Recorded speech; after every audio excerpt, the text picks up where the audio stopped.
தமிழ்நாடு முழுவதும் 12 லட்சம் பேரை ரோட்டில் நிற்க வைப்போம். தமிழ்நாடு ஐடி விடுதிகள் மற்றும் தங்கும் விடுதிகள் உரிமையாளர்கள் நலசங்கத்தின் தலைவர் சீதாராமன் ஆவேசம். சென்னை சேப்பாக்கத்தில் உள்ள பத்திரிகையாளர் மன்றத்தில் தமிழ்நாடு ஐடி விடுதிகள் மற்றும் தங்கும் விடுதிகள் உரிமையாளர்கள் நலச்சங்கம் சார்பில் செய்தியாளர்கள் சந்திப்பு நடைபெற்றது. அப்போது பேசிய அச்சங்கத்தின் தலைவர் சீதாராமன், அரசு ஆணையிலும் நீதியரசர் கிருஷ்ணன் ராமசாமி வெளியிட்ட தீர்ப்பிலும் விடுதிகள் குடியிருப்பு என சொல்லிய பிறகும் வணிக ரீதியான மின்சாரம், தண்ணீர் மற்றும் பிற வரிகள் கோரும் அரசிடம் கோரிக்கை விடுவிக்க விரும்புவதாகவும் பேசினார். விடுதி உரிமையாளர்களின் உழைப்பையும் தியாகத்தையும் இந்தியாவின் வளர்ச்சியில் முக்கிய பங்கினையும் கருத்தில் கொண்டு ஜிஎஸ்டி வரியிலிருந்து விடுதிகளுக்கு விலக்கு அளித்த மத்திய அரசுக்கும் மற்றும் மத்திய நிதியமைச்சர் நிர்மலா சீதாராமன் அவர்களுக்கும் நன்றி தெரிவித்தார். உரிமையாளர் நலச்சங்கம் ஐடி எங்களுடைய கோரிக்கை என்னன்னு கேட்டீங்கன்னா, கவர்மெண்ட் கெசட்டில் 2019 சொன்ன மாதிரி எங்களை ரெசிடென்சியல் பில்டிங்காக அனௌன்ஸ் பண்ணணும். 2024 மார்ச்சில் நீதியரசர் கிருஷ்ணன் ராமசாமி அவர்கள் சொன்ன மாதிரி ரெசிடென்சியல் டொல்லிங் என்ற கான்செப்டில் எங்களுக்கு 2019 சொன்ன கவர்மெண்ட் கெசட்லேயும் அதான் ரெசிடென்சியல்னு சொல்லியிருக்கு. 2024 நீதியரசர் கிருஷ்ணன் ராமசாமியும் ரெசிடென்சியல் சொல்லியிருக்கிறாரு.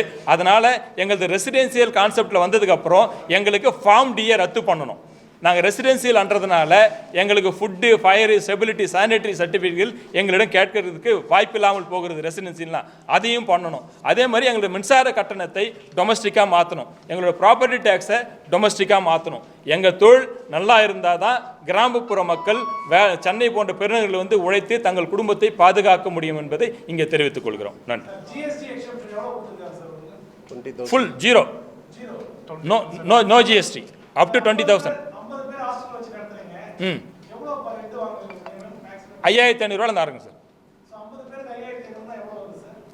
சார் நீங்கள் 50 பேருக்கு 5,500 கணக்கு போடுறீங்களா, எங்கள் எக்ஸ்பென்ஸை கணக்கு போடுறீங்களா? 5,500 sir, with food, TV, fridge, washing machine, wifi connection, non veg. இது ஜிஎஸ்டி எப்படி சார் வரும்? இல்லை சார், நம்ம என்ன கேட்குறோம் சார், இப்போ ஜிஎஸ்டினா நான் ஒரு இட்லியை 15 ரூபா விலை வச்சு கொடுத்தேன்னா ஜிஎஸ்டி. ஆமாம். ஆமாம்.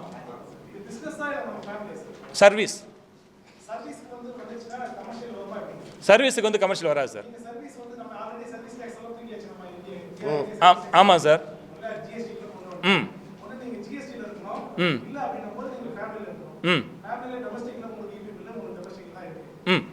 இல்லை, இபி இல்லை, கமர்ஷியல் இருக்கு. இருப்பா, கமர்ஷியல் இருக்கு.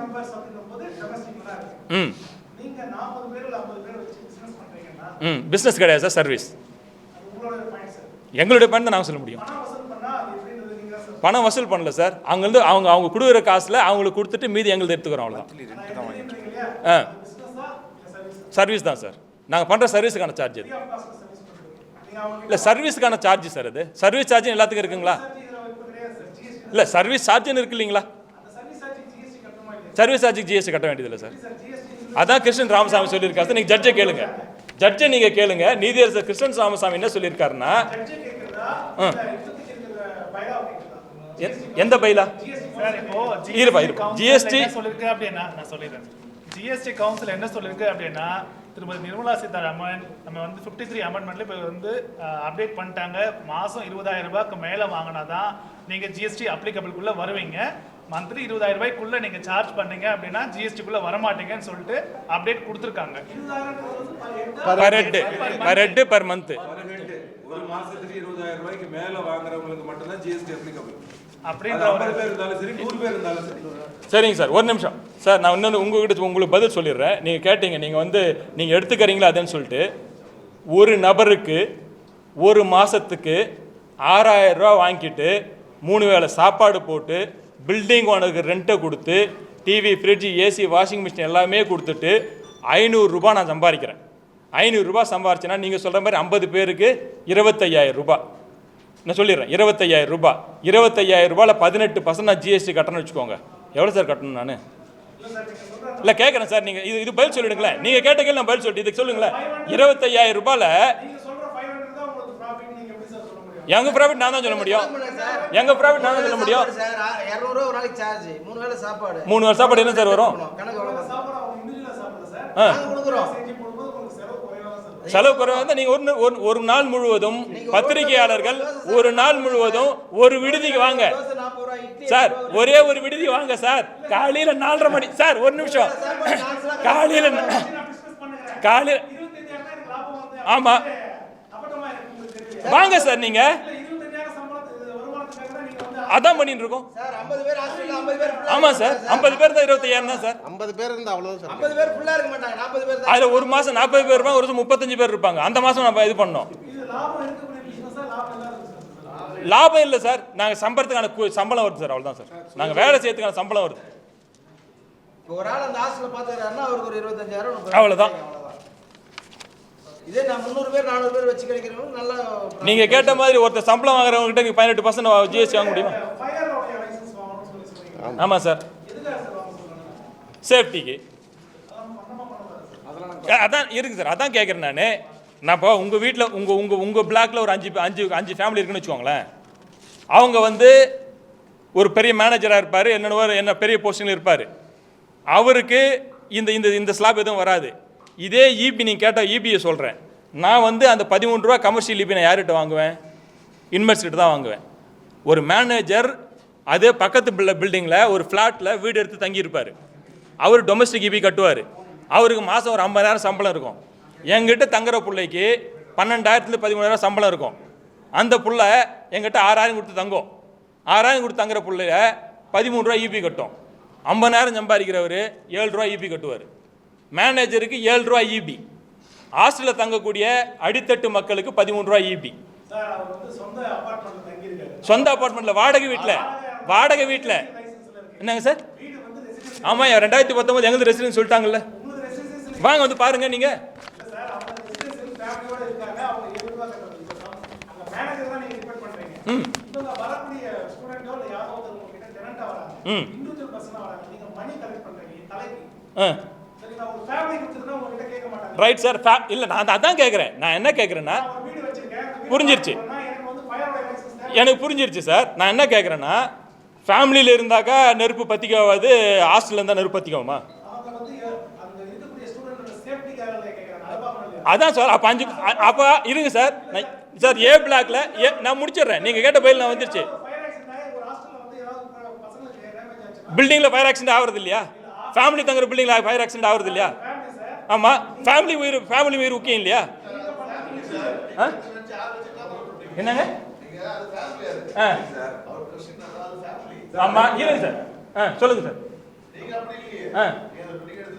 அங்க இருக்கிற 50 பேரும் அண்ணன் தம்பி சித்தப்பா பெரியப்பாவும் கிடையாது. சரிங்க சார்.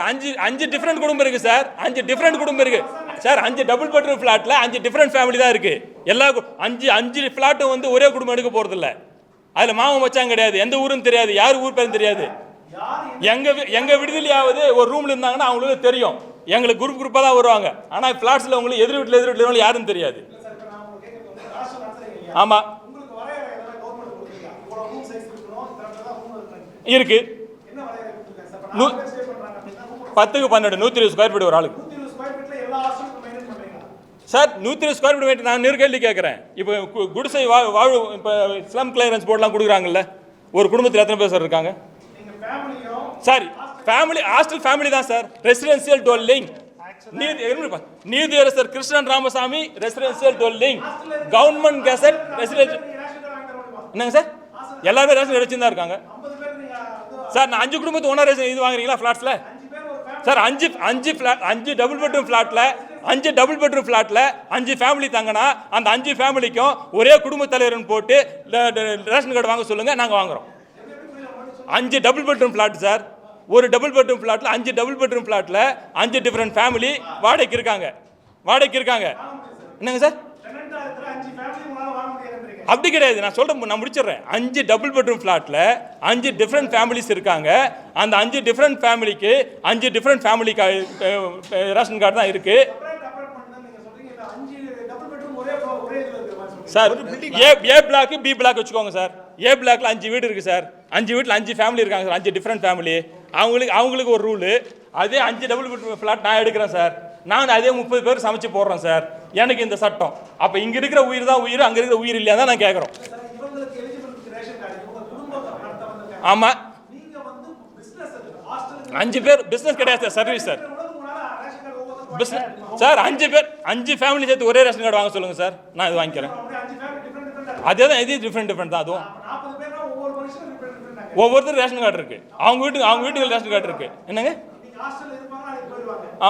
போட்டோம் போட்டோம் எதுக்கு நான் ரேஷன் கார்டு வாங்கணும்? நான் சாப்பாடு போடுறேன். பிசினஸ் கிடையாது, சர்வீஸ் சார். இல்ல எங்களுக்கு நாங்க சார், நாங்க சார் ஒரு நிமிஷம் சார், சரிங்க சார் ஒரு நிமிஷம், தப்பா நினைக்காதீங்க. இப்போ நான் கேட்குறீங்களா, இப்போ நான் அட்ரஸ் தரேன். இந்த சுத்து வட்டாரத்துக்கு ஏதாவது ஒரே ஒரு கார்பெண்டர் வேணுங்கிட்ட போயிட்டு நீங்கள் இந்த கேள்வி கேட்டு பதில் வேணுந்துருங்க சார்.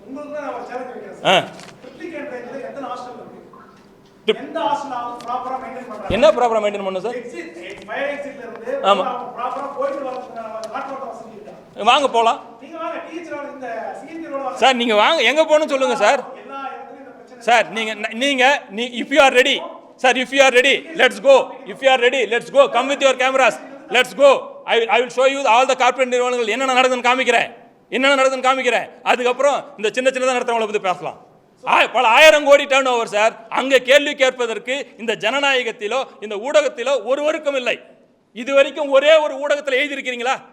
இன்னைக்கு இத்தனை கேள்விக்கு நான் பதில் சொல்லிட்டு இருக்கேன் சார். இது வரைக்கும் ஒரே ஒரு ஊடகத்திலாவது இருபாலர் தங்கும் விடுதிகள் பல 1000 ரூபாய்களை பெற்றுக்கொண்டு ஒரு 2 ஷேரிங் 17,000 20,000 பெற்றுக்கொண்டு இது வரைக்கும் ஒரே ஒரு அப்ளிகேஷன் கூட கொடுக்காம இந்த மாதிரி சமுதாயத்தை கலாச்சாரத்தை சீர்கெட்டு கொண்டிருக்கிறார்கள். ஆமா, அதனால தான் வேணாடுறாங்க சார். அப்ப வாங்க மாட்டேன்னா சொல்றேன். இனிமேல் இன்னைக்கு பிரஸ் மீட்டே அதுதானே. இன்னைக்கு சார், இன்னைக்கு பிரஸ் மீட்டே எதுக்குன்னா, நாங்க இனிமேல் இது எதுவும் வாங்க மாட்டோம், வாங்க வேண்டிய அவசியம் இல்லை. வரட்டும் சார், பாத்துக்கலாம். வரட்டும் சார், அது சந்திக்க தயாரா இருக்கும் சார். அது சந்திக்க தயாரா இருக்கும் சார். அப்படி நடக்கட்டும். தமிழ்நாடு முல்லா 12 லட்சம் பேர் ரோட்ல நிக்க வைக்கிறோம். 12 லட்சம் பேர் ரோட்ல வைக்கிறோம். ஒரே ஒரு நாள் விடுதிகள் இயங்காமல் போனால் சட்டம் ஒழுங்கு சீர்கெட்டு சந்தி சிரிக்கும். வரட்டும், எங்ககிட்ட வரட்டும், அப்ப பண்றோம். நீங்க சொன்னது நடக்கட்டும். வாபஸ் கொடுக்க போற அவசியம் கிடையாது. எனக்கு கேட்டால், நீங்க கேட்கறவே யாராவது கேட்டாங்கன்னா நாங்க இதை காமிக்க போறோம். இனிமேல் கவர்மெண்ட் கெசட்டை காமிக்க போறோம். நீதியரசர் கிருஷ்ணன் ராமசாமி சொன்னதை காமிக்க போறோம். அதுக்கப்புறம் பாத்துக்கிறோம். அதாவது Tamil Nadu development building rules and regulation அனெக்ஸ்ல கொடுத்திருக்கிற சலுகை தான் நாங்க கேக்குறோம். இப்போ நாங்க புதுசா எதுவும் கேட்கல. ஆல்ரெடி அரசு கொடுத்துட்டா, நாங்க எதுவும் சட்டத்தை கையில எடுத்துக்கல. அரசோ அதானும் இப்ப கொடுக்கல. எங்களுக்கு அரசு கொடுத்த சலுகை கொடுக்கவில்லை, நடைமுறைப்படுத்தப்படவில்லை. இபி டிபார்ட்மெண்டோ ப்ராப்பர்ட்டி டாக்ஸோ எங்களுக்கு கொடுக்கல அரசு கொடுத்த சலுகையை.